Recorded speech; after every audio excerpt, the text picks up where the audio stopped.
कि राष्ट्रभाषा हिंदी है, किंतु अंग्रेजी बोलने में लोगों को फक्र महसूस होता है।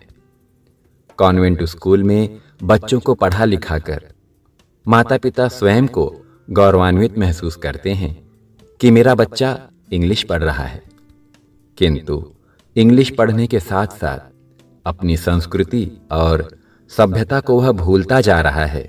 इस पर अभिभावकों का ध्यान नहीं जाता।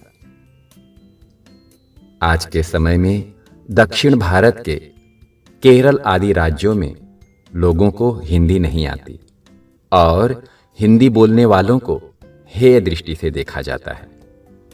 यह भारत का दुर्भाग्य है। भारतवासी अपने माँ बाप को भूलकर किसी अन्य को अपना माँ बाप मान बैठे हैं। जो संतान अपने माँ बाप की इज्जत नहीं कर सकती, वह दूसरों के माँ बाप की क्या इज्जत करेगी। जापान जैसा उन्नत देश बेधड़क जापानीज भाषा का प्रयोग करता है। यह नहीं सोचता कि लोगों को समझ में आएगा या नहीं। जापान निर्मित किसी भी उत्पादन पर पहले जापानीज भाषा में उसका विवरण लिखा जाता है, बाद में अन्य भाषाओं में, किंतु भारत में पहले इंग्लिश में लिखा जाता है। हिंदी हो न हो कोई फर्क नहीं पड़ता। सरकारी कामकाज में हिंदी का विकल्प नाम मात्र के लिए है।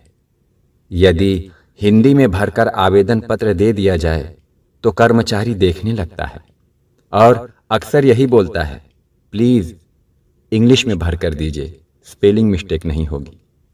इसमें उसका दोष नहीं, हमारी शिक्षा प्रणाली का है, क्योंकि बचपन से ही हमारे भीतर इंग्लिश का कीड़ा रेंग रहा है। हकीकत यह है कि लोगों को न हिंदी अच्छी तरह से आती है न अंग्रेजी। सच तो यह है कि अंग्रेजी मात्र एक भाषा है। यदि यह नहीं आती है तो इसमें अपमान समझना हमारी मूर्खता है।